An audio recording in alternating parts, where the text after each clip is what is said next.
Hey, what's up, everybody? I want to welcome you to another episode of the Dreamers Pro Daily Recap, where we give you a recap of all of the hot topics that we covered that day. You can catch them in their long format and also catch it fully streaming for free on Apple Podcasts.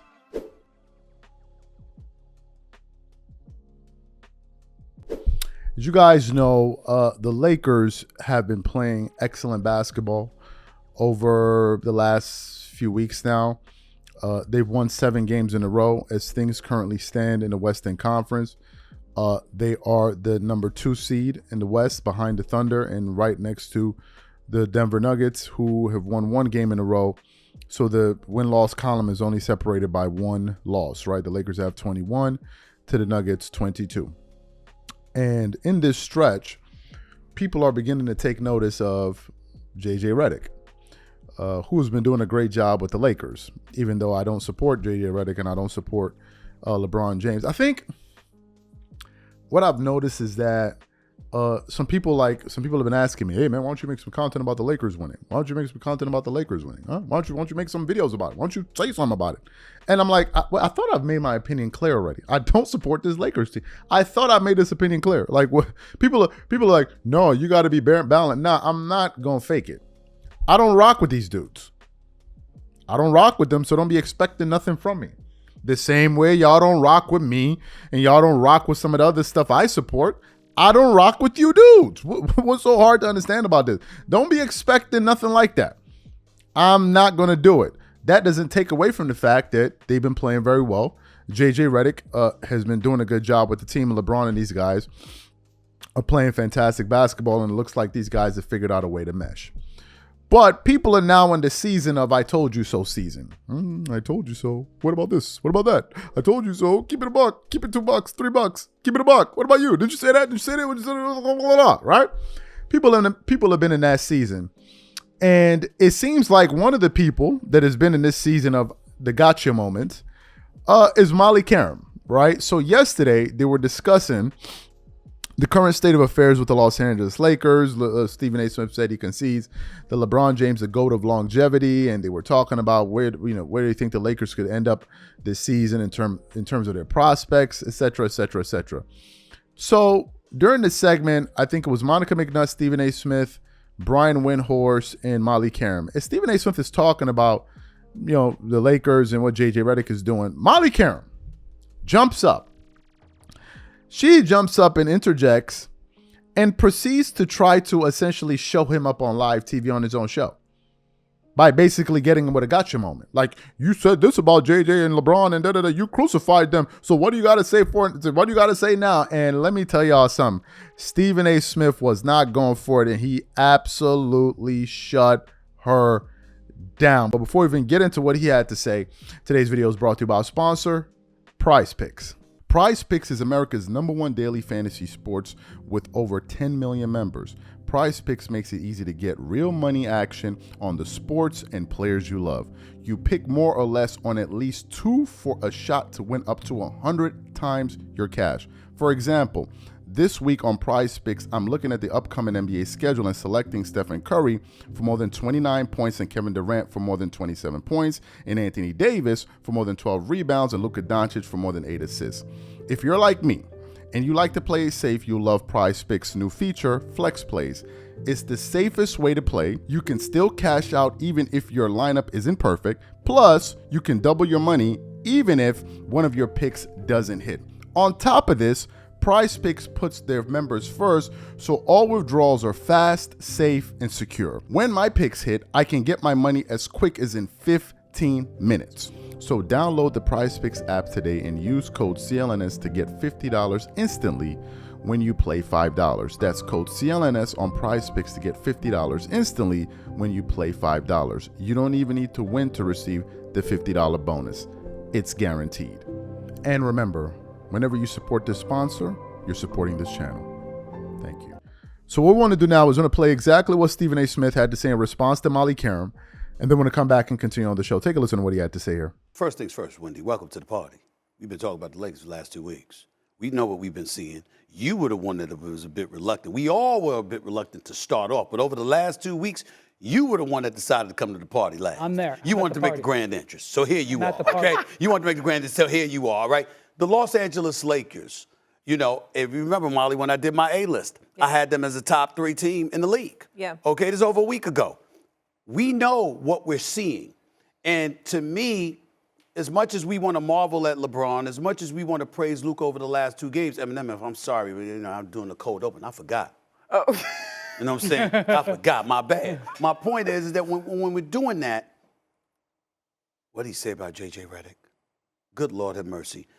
You got to give our former colleagues some love.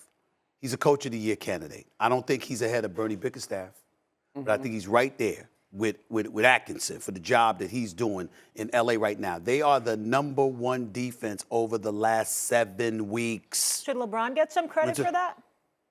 Defense? No, they all do. Should LeBron get some credit for J.J. Redick? Because he got killed for, hey, we have a podcast together, and he just got the job, and it's essentially nepotism and this and that, and he has no coaching experience except his son. Appreciate that. And now, appreciate wait, that. I didn't finish my thought. Oh, go ahead. And I'm saying, and now we're praising him as potentially he's the Coach of the Year, and we were like raking LeBron through the coals for that. Are you ready for this? I'd still rake him, because nobody complained about J.J. Redick being the coach. It was how it happened. You don't have a podcast with an aspiring head coach while your head coach is coaching you and rumors are swirling that his job is in jeopardy. That's low class. It doesn't change what I said about LeBron. It doesn't change what anybody said about LeBron as it pertains to how everything happened with J.J. Redick becoming the head coach. He wasn't maybe right about it has nothing scouting J.J. Redick as a head coach? I could be right, you could be right, somebody could be right, but how you do something matters. And how that happened was still wrong. I don't give a damn they win a championship. I'd still sit there if you asked me the same question and say, that was jacked up. You understand? Redick and Ham took them to the Western Conference Finals. And then the next year they lost in the first round. Both times was to Denver. We had speculated at that time that nobody but Denver could beat the Los Angeles Lakers. But yet this dude is an assistant coach. And he's out of a job as a head coach. And your star player, all right, was having a podcast about basketball with the guy that succeeded him. Come on now. If it walks like a duck and quacks like a duck, it ain't a damn mongoose. And I'm not blaming J.J. Redick one bit for that. I'm just saying it could have been handled better. Having said all of that, there is no doubt that J.J. Redick is a candidate for Coach of the Year. So you heard what they had to say to one another. Let's first of all address Stephen A. Smith's points. He said just because they're playing well doesn't change the fact of how things went and how it was done. He didn't appreciate how it was done. He called it classless, right? Classless. Now, does the Lakers performing well today change how LeBron and J.J. Redick paired up together? Does it change those facts? Of course it doesn't. And I believe that was his point. She thought she was going to get him with, like, you said it's not going to work. He didn't say that. He said he thinks J.J. is going to do a good job. He's been saying that all season long, even when the season started. He said he didn't appreciate how they ended up working out that entire thing. He's always maintained that. But in the midst of him talking, he brought up a point that I had totally forgotten about, which was Redick Ham in his first year with the Lakers coached them to the Western Conference Finals. I had totally forgot about that. Totally forgot about that. Totally. I totally forgot about that. And then it brought me back to think, oh, wait a minute. Yeah, JJ and these guys are doing a fantastic job. So this means that they should be on their way to the Western Conference Finals. Right? I mean, clearly JJ's a better coach than Redick Ham. Clearly the Lakers are better with Luka Doncic. So I think it's safe that we can all take the leap of faith and say that the Lakers are going to the finals this year. I think we can all assume that, given the fact that JJ is better, and you guys coming up on the channel every single day hollering and screaming about it, given the fact that Luka is better than Anthony Davis, given the fact that some of y'all are saying that LeBron is playing better than he did in 2011 or whatever the year was, or what year was, that means the Lakers are going to the finals this year, right? If that's what you're saying, then we got to wait and see. We got to wait and see, because Darvin, for as useless as he was, according to you guys, he was still good enough to help coach them to the Western Conference Finals appearance. For as useless as an inept as he was last year, as you guys were saying, everybody was still saying that, hey, look, what is it? The only team we got to be afraid of is Denver. Wasn't Darvin Ham the coach there? Or unless you're saying he had no role. He did absolutely nothing. So we have that aspect of it. In terms of Molly trying to show up Stephen A. Smith, I don't understand why Molly does that. I don't understand why she tries to get these gotcha moments with Stephen A. Smith. I just don't get that. I don't get it. Why would you try to show up the host, the star of the show? Why would you try to show him up like that? And then this is not the first time she's done it. I don't know what the thing is with that. I don't know why she gets a kick out of doing that, to try to show him up and, you see, I got you. Haha, look at you. I got you. But Stephen A. Smith don't be letting it go. He don't be, and the person that definitely don't be letting Molly get away with is Shannon Sharp. Stephen A. Smith be letting Molly get away with some stuff. Shannon don't let her get away with nada. And Stephen A. Smith had to check her like, yo, pump the brakes. You're not making any kind of point right now.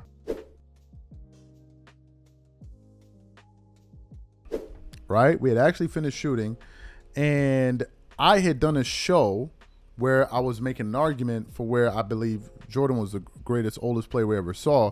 So I was actually sending it to some NBA players. I sent it to Gilbert Arenas and I sent it to Rashard McCann. I'm like, because people are coming at us in the comment section, oh, you a hater, man. You a hater. So I sent it to them and I'm like, watch this video and let me know if you feel like, let me know what you think about my arguments, right?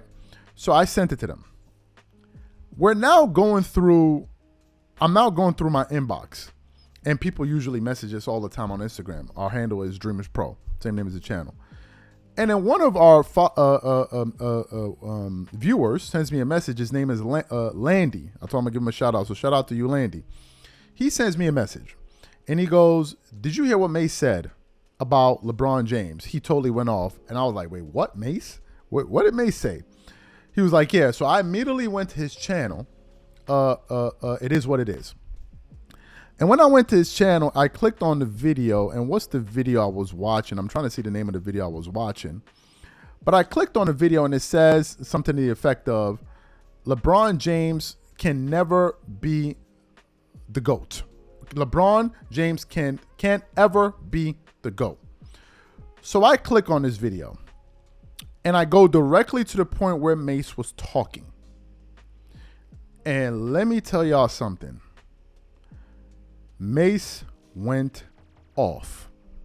Not only did he go off, he was absolutely unapologetic about his views, and I absolutely loved it. It was a long segment, like a 20-plus minute segment, but we want to play the key parts for you guys that we think are interesting. So take a listen to what Mase had to say here in terms of his argument, and then want to come back and continue on the show. Take a listen to Mase here. I'm not going to let you do that. I'm not going to even let you lay the groundwork for that. No. LeBron is great at the longevities he's having. Let's just put apples where apples go, and let's put oranges where oranges go. It wouldn't matter if he gets 70,000 points, right? We're not weighing them against points. We're weighing them against the dominance. If I play much longer, I'm going to get much more points. We're not going by points. If we were going by points, then that means Kareem Abdul-Jabbar would have been the GOAT until LeBron passed him. That's not what we're equating this to. I think people keep missing the argument because they keep trying to slide in new information. New information doesn't change what it is that we're basing this upon. It could change the numbers, it could change the status of yourself, but it doesn't change. We're talking about the chips. We're talking about the dominance. We're talking about when it's asked for, you deliver. It doesn't matter if you get 60,000 points. If at the end of this, you go out the second round, like, so what? She's a billionaire. I don't count money that you get the wrong way. I don't count that. You know what I'm saying? There's some people like, oh, I won 100 games. But you won 100 games on steroids. I feel the same way about rap. If it comes out that these rappers did these things to be at that level, And I'm like, no, bro, I was doing that without doing that. Yeah. So I don't hold a success on the same level. At that point, even if you were looked at as the GOAT, we're taking that GOAT status down because you got there the wrong way. You didn't get there honestly. You got there, now all this stuff comes out. You got there these ways? Nah, I don't respect that. You're nobody. You're actually lower than the people who we thought was under us. Yeah, let's talk. Let's talk about it. It's not just the rings are won. Of course, it's the championships, and there's people who won more championships than Jordan.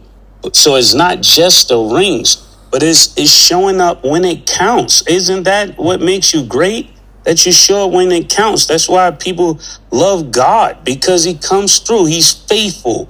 He's faithful. Is no excuse for not delivering. That's what I'm more so talking about. It's not the 50,000 points. I said it myself. If LeBron wins a championship with his son, then I can start having that conversation. Until then, I can't have that conversation until you come through, pause, when we really need you to, without excuse. Him joining other people to get those rings, that definitely plays into his legacy. That would be no different than if you find out that I was buying all my sales. That plays into how we look at you, right? We can't throw that away. We can't highlight the things that you do good and turn a blind eye on the things that weren't correct. Is that correct? Or we just, because that's what I'm talking about.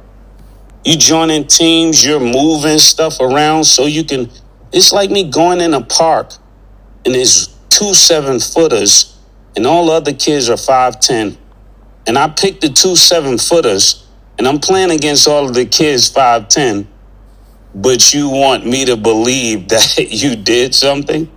No, you were playing with you stacked your team for my mindset.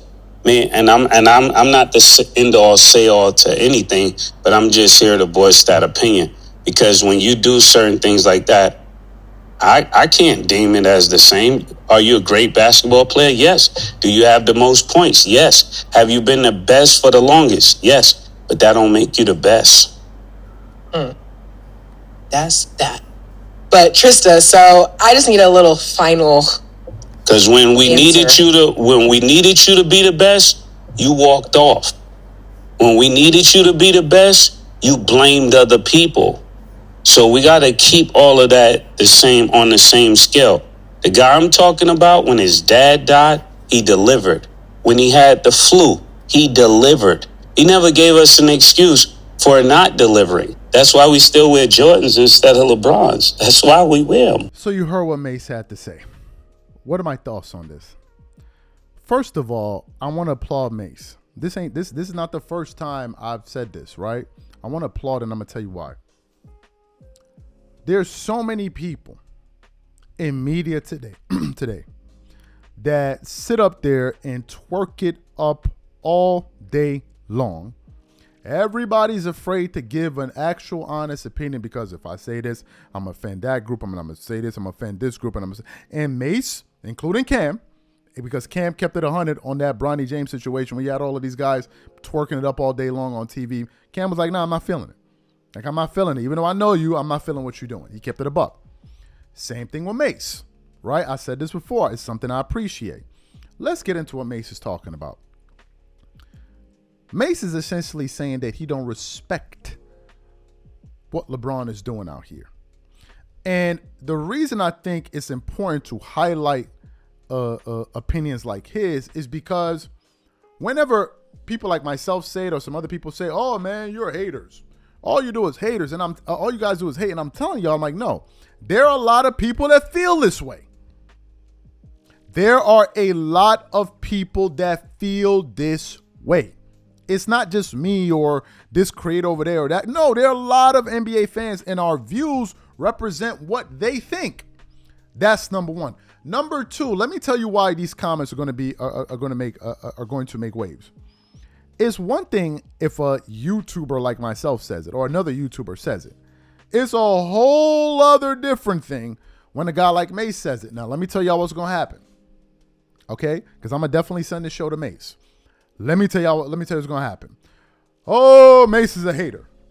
Mase is same thing that happened with the Shannon Sharp thing. When Mase was trying to give Shannon Sharp some advice on the way he was talking, and Shannon Sharp, I'm like, no, I don't think Mase is hating here. I think what he was doing, because he was talking about that Mike Epps situation where he was like, words can come with a lot of consequences. And Shannon was like, oh, I'm like, nah, he ain't hating. I said at the time, I think he was speaking from direct experience that he's had or seen other people go through based off of being in the music industry. I don't think he was cloud chasing. Let's stop the nonsense. Mase is Mase. Like, let's stop the nonsense, son. Like, he is who he is. Right? Let's stop the nonsense. Ain't nobody cloud chasing nobody. But he brought up a point in the sound. He said, oh, I don't care about your money, because that's what they're going to say. Oh, Mase is just jealous. Oh, he wish he had so-and-so's money. He wish he had so-and-so's money. That's why he's saying it. As a way to almost dismiss his views. Because his views are going to carry weight. Because he's known. Right? Unlike me, we're not known, or anybody like other career. We're not known the way these guys are. So when they say it, it's going to have ripple effect. But let's get to the heart of what he's saying. He's saying it doesn't matter if you score 50, 60, 70,000 points. Because if you play longer, obviously you're going to be able to accumulate more stats, which seems to be something that's quite obvious. So I don't know why everybody wants to make this a big deal. Are we saying that LeBron isn't a great player? No. He's a great player. There's no question about it. Now, some people think he's not. I think he is. He's a great player. But to say that what he's doing now all of a sudden puts him ahead of Jordan, I think a lot of us 100% disagree with that. Hell no. Hell no.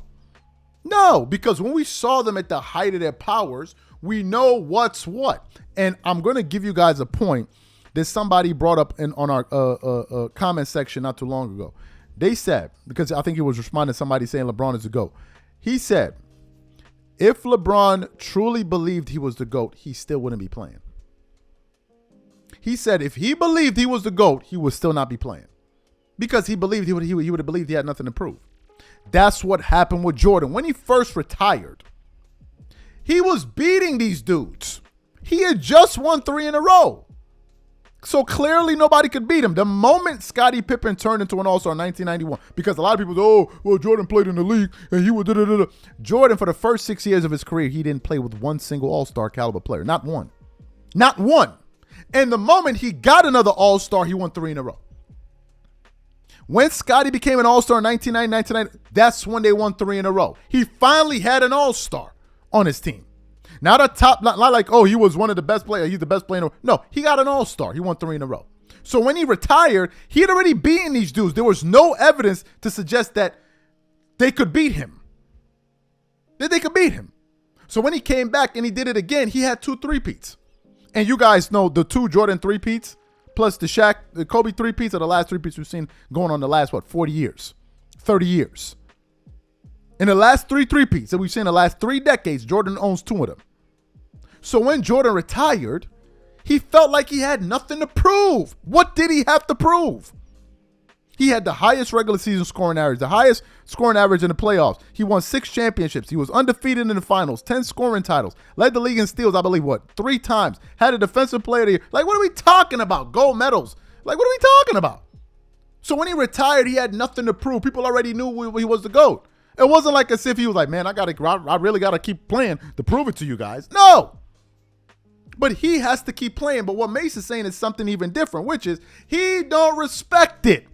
And I think it's important that a lot of people understand that a lot of people don't respect it. A lot of people don't. And it's important that these views also get promoted as well. It can't just be one message. It can't be one message. And he was not going for it. To me, it's powerful. Because these guys control the entire media. So to have somebody of his caliber going out there and saying that, that's powerful. Because bro's like, yo, I'm not gonna twerk. I refuse to twerk. This was a show that we actually wanted to produce yesterday. I already had the topic prepared, title prepared. I was ready to go. And as I was shooting, I'm like, you know what, man, that'll be 4 videos. I'm like, let's just do 3 and call it a day. We'll produce this today. But then as the day went on later in the evening, I saw people were talking about it. I'm like, you know what's fine.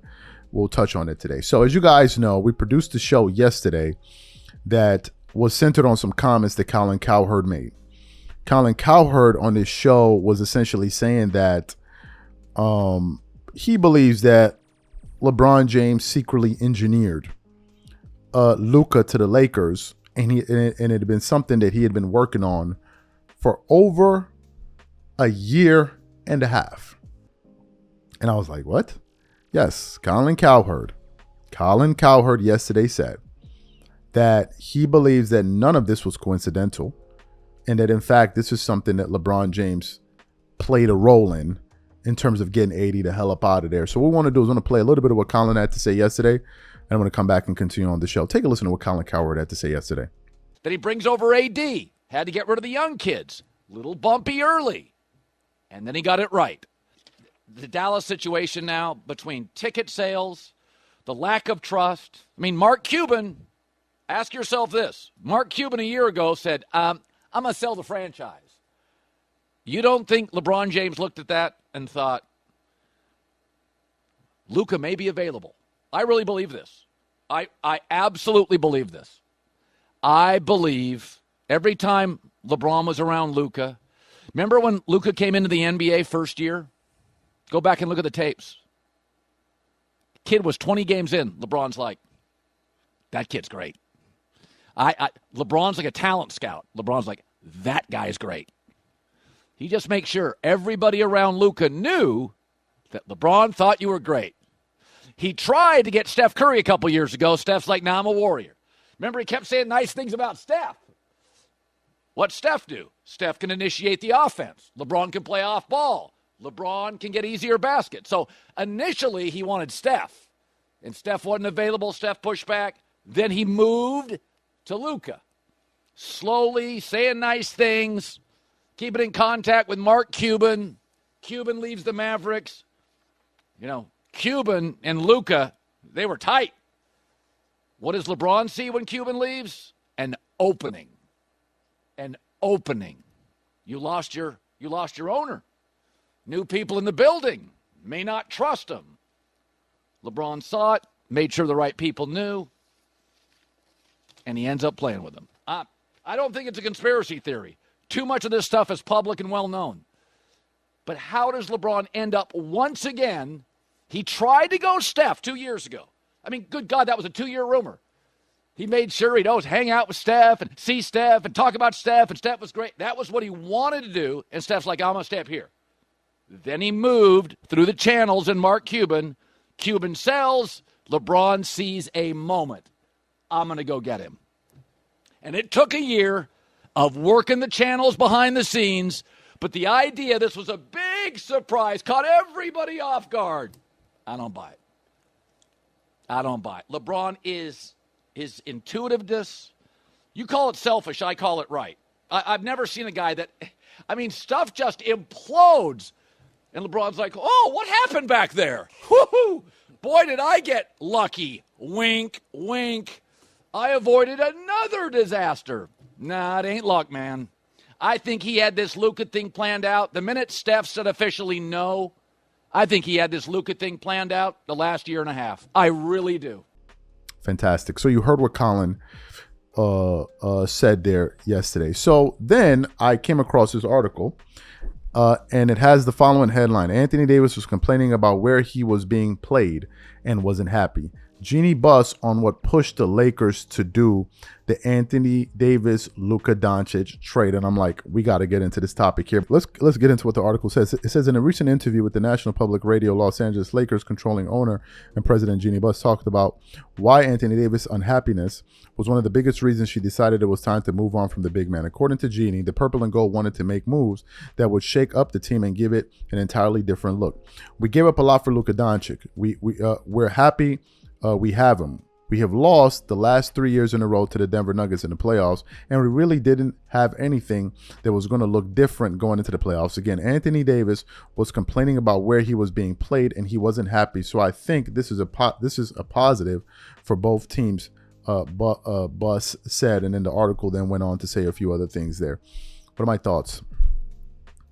Is what Jeannie Buss saying is true in terms of AD, there being murmurs about him complaining about how he was being utilized in that offense? Yes. Yes. They wanted Anthony Davis to play the center position. AD didn't want to play the center position. Historically, in the past, he had been very successful playing the power forward alongside DeMarcus Cousins. I think now he's going to be playing with the center in Dallas, who I believe is injured. I can't remember his name. So Dallas seemed to be a perfect fit, but AD believed that he was best suited in the 4 spot. He wasn't interested in taking all of the physical punishment that comes with playing in the 5 spot, right? So they essentially shipped him out because he wasn't happy. But look, we got to be fair. Anthony Davis took a lot of crap being a Laker. Okay, he took a lot of crap. Yes, I understand that there were times where he was injury prone and he can get injured. But the fact of the matter is the way they were treating AD at times was just unfair because Anthony Davis was a super talented player. Like, let's not get it twisted. Okay, he gave that team a totally different complexion that they didn't have. Right, he was a great offensive player, great defensive player, and he covered up for a lot of their defensive deficiencies. Now, the Lakers have picked it up defensively over the last several weeks, but nevertheless, that doesn't take away from Anthony Davis's greatness as an all-NBA caliber defender and all-NBA caliber player. He made multiple all-star teams while playing with the Lakers. I think he made the all-star team this year, if I'm not mistaken. But as to point to what Jeannie Buss said, he wasn't happy and they shipped him out. I can understand that, but then the question still then goes back to what Colin Cowherd said at the top of the show today. Did LeBron know about it? Right? Did LeBron know about it, and did more people know about it? Because remember, Anthony Davis said he doesn't believe that stuff that nobody knew. And I said yesterday in yesterday's show, well, who are the key players that he's talking about? He's certainly not talking about you and I, whether or not you and I knew, or the guy down the street knew. No, he's talking about the people that this would most impact. People embedded within the organization and the key players on the team, right? I guess we'll never know. I guess we'll ultimately never know, but it looks like this is something that had been brewing. Now, here's what's interesting about this. When you listen to the story of how the trade went down, they were saying that this is something that took place over a couple of weeks, right? If you listen to the original story. But then Jeannie Buss is saying that AD had been complaining that he didn't like where he was playing. But that's been a complaint that's been going on for years. So how long have they really been working on this secret move here? How long has it really been in the works for? I don't know. We will never know. At least I will never know, right? I don't care enough to know. This is a topic that just came across my desk a few moments ago, right? We were only going to produce 2 shows today, and then I just saw this topic, and I'm like, this is pretty interesting, right? So you guys know there's this long debate, this back and forth debate that has been going on for the last few years, where people have been saying, or some people have been saying, that the modern day NBA player is much better than players in the past. They're more advanced, right? They're more skilled, blah, blah, blah, blah, blah, blah, blah. And there are a group of people that 100% believe this. But there are other people, and I'm amongst them, that try to push back on this notion. We're like, okay, wait a minute. I get that you're saying this. I get that it makes you feel good to say it. Like, you feel good when you say it, I'm sure. But you got to substantiate it a little bit better, right? Because they use this as a way to say things are harder now. If players are better now, it means competition is better now. Therefore, things are harder now. But there's so many pieces of evidence that we can point towards and say, but that's just not the case, right? That's just not the case. So therefore, we're going to have some pushback that's going to take place. So what happened? I was combing through the internet here, and I came across some comments from the greatest player that would play basketball, and Michael Jordan. And the article had the following headline saying, "They learned from us, we didn't learn from them. Michael Jordan dropped an epic response to Kobe Bryant for his comments on the 1992 Dream Team." And I began to read through the article because I remember this Kobe made some comments in the past. And then I read through what Jordan said, and I was like, wait a minute. I never thought about it from this perspective. And I'm like, this is going to be a fantastic discussion. Okay, so there are 2 articles I want to read from. Let's start with this one here. So Kobe Bryant was someone who would send out impulsive responses when asked certain questions. One of them was a cocky response when asked how the 2012 Dream Team would have fared against the Redeem Team. I don't know why they wrote Dream Team. The 2012 Redeem Team, or the Dream Team, whatever they want to call it, would have fared against the original 1992 Dream Team. Yeah, the 2012 Dream Team, there was no Dream Team in 2012. There was a Redeem Team in 2008. There was no Dream Team. Bryant felt that his team had what it took to take down the 1992 Dream Team. One of the reasons he hinted was that some players were at the end of their careers. Michael Jordan responded to it and included a strong reminder in the end. Jordan said the following: "I'd like to think we had 11 Hall of Famers on that team, and whenever they get 11 Hall of Famers, you can call and ask me who had the better Dream Team. Remember now, they learned from us. We didn't learn from them," the 6-time NBA champion quipped. Now, I want to jump to this other article, which is from UPI.com, right? And I just want to read this one. It says, 1992 Dream Team versus 2012 team. Okay, continues on. Lakers guard Kobe Bryant opened an Olympic-sized can of worms for basketball fans on Tuesday, claiming that this year's USA Olympic team would have beaten the 1992 gold medal winning Dream Team. While Bryant thought that the Michael Jordan-led Dream Team might have had a size advantage, many of those players like Magic Johnson, Larry Bird, and at the end of their careers transitioning in 1992. It'd be tough, but I think we'd pull it out. That's what Bryant said. And to that, listen to this. Dream Team squad member Michael Jordan fought back in a Thursday interview featured on ESPN, saying that he absolutely laughed at Bryant's comments, adding that there was no comparison between the two squads. It then also said, get this, "They learned from us. We didn't learn from them." Barkley dismissed Bryant's remarks on Wednesday in a guest appearance on Philadelphia's Mike Show. Says, "How old is Kobe? 36. He's 34. And he's calling us old. At that time, we were like only 28, 29. Michael Jordan and me were the same age. We were both 29, Barkley said." And then he went on to say, "Their point guards weren't going to beat us. That's a no-brainer," Barkley said. So you heard what they had to say, right? I want to expand this conversation. Let's first address Jordan's point, because it's at the heart of my thesis here. Jordan brought up an interesting point, which was, they learned from us, we didn't learn from them. Let's think about that for a second. You had a group of players that came after the 1992 Dream Team and all of them, and they certainly took a lot of things from Jordan's game and all those other guys. But Jordan is like, you guys, we inspired you guys. You stole from us. We stole nothing from you. Even Kobe has admitted he patented his game after Jordan. And I'm like, yo, wait a minute. Let's think about that. So, if the greatest player that ever played the sport was produced in the 80s and the 90s, in the 80s, 90s, and basketball is so advanced today, and players are so much better today, why isn't the greatest player of all time been produced already now? Why aren't we looking at somebody playing basketball right now in the 2010, 2020s and be like, man, this guy is better than Jordan? I'm not talking about LeBron. LeBron is like 5,000 years old. Where's this player? Who is this player? Who do we see over the last 5 to 10 years and be like, man, this guy is better than Jordan? Who's the guy? There's nobody.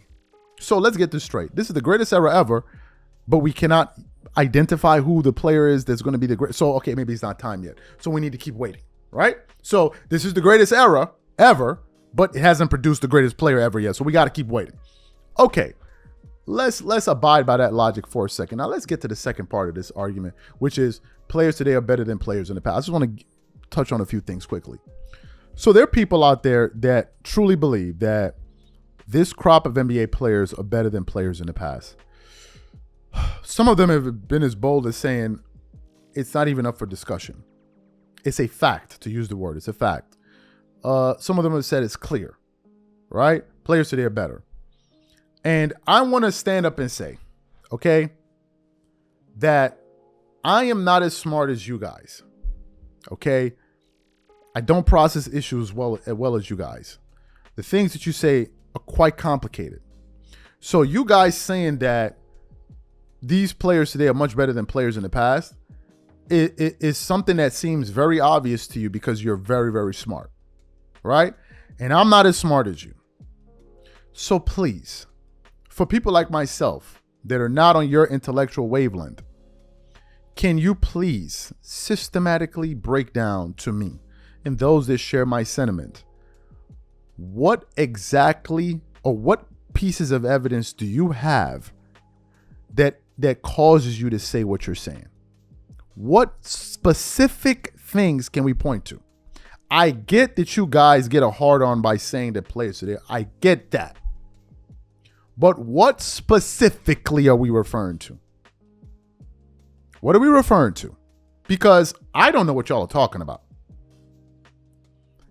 I don't think players today are more skilled than players in the past. I don't think players today are more athletic than players. We've already gone through this before. People are talking about the league is more athletic than it was in the past. What is your evidence for this? Who are the freaking nature athletes that you guys are watching on a nightly basis that's making you think, I've never seen athletes like this before? Who are they? Who are these people you're referring to? I don't know what y'all are talking about. You're looking at Zion Williamson. Have you heard of somebody named Shawn Kemp? Have you ever heard of a player named Shawn Kemp? I don't think there's anybody with the amount of hang time and athleticism. I can't really think of anybody right now that was more athletic than Clyde Drexler playing right now. I don't think there's anybody. You look at John Morant. John Morant is a freaking nature athlete. So was Derrick Rose, bro. So was Derrick Rose. Have you ever heard of a guy called Spud Webb? Have you ever heard of that guy before? Have you ever heard of a dude named Nate Robinson? Like, I don't get this. So on an athletic standpoint, you guys actually have zero evidence for what you're saying. None. You ever heard of Blake Griffin? Did you ever hear of a dude named Vince Carter in the 2000s? You ever heard of him? You ever heard of that dude? You ever heard of a guy named Dr. J? You ever heard about all of these exceptionally skilled athletes? Go all the way back to Will Chamberlain. Hello? You ever heard of a player named Shaq? So from an athleticism standpoint, I believe these people have absolutely zero evidence. I don't think they have any evidence at all. You can go do a video, put the evidence in the video, go through the bullet points one by one. Let's see it. You don't have anything. You just be there twerking it up, beating your meat to whatever highlights to turn you on. So you got that aspect of it. More skill. Let's address that quickly. Skill, when these guys are talking, they are talking about dribbling ability and shooting. But here's a problem. In the league today, you are allowed to carry and travel. You got NBA players showing up in the court with suitcases. Suitcases. They would have traveled around the world by the end of a 48-minute game. Even Steve Kerr was talking about, why don't we call traveling? I don't know. They don't even call traveling. What you talking about? You're more skilled. They don't even talk about carrying the ball. But you're talking about more skilled? Who are we kidding? Y'all think people is like, y'all really think y'all that smart and everybody that dumb? Players so they can score in a way I've never seen before. It's called there's more spacing. The game is less physical. Obviously, it's easier to score. I don't know what y'all be talking about. So if there's any content creator that disagrees with me, I'm sure there's a lot. My challenge to you is simply this. If you disagree with me about these players being more, all I'm asking you to do is make a video, tag me, at me, whatever it is, so I can see it, and systematically go through why you think players today are more skilled. Bullet point by bullet point. You saying their skill is a fact don't mean a damn thing. If you cannot substantiate your views, you need to shut the hell up. Go through the points, break it down, and let me see it. Because if you can't do that, you shouldn't be allowed to have an opinion. You don't get to have an opinion and you can't even back it up. Take us through the reasoning. Let me hear it. Because as of now, I've not heard anything. I've seen you guys point to a specific thing to make yourself feel good. We talk about post players. Oh, well, that's derp. Derp. Who the skilled post players in the NBA? I don't know. We got Nikola Jokic. That's all they got in the NBA. Nikola Jokic is the most skilled post player we got in the NBA. That's it. That's all y'all got. What are we talking about? So please, let me know in the comments. I'm too stupid. Remember, you guys are very, very smart. And we're very, very slow. So please break it down to the level where a 3 or 5 year old can understand. I'll be waiting for these videos. Don't go get up in your feelings and rubbing honey all over your titties and hollering and screaming. Just produce the video and let me see your points. If you can't do that, I'm beginning to believe that you guys have no point. These are my thoughts. Whatever you guys think, leave your thoughts in the comments. We catch you on the next one. I'm out. Peace.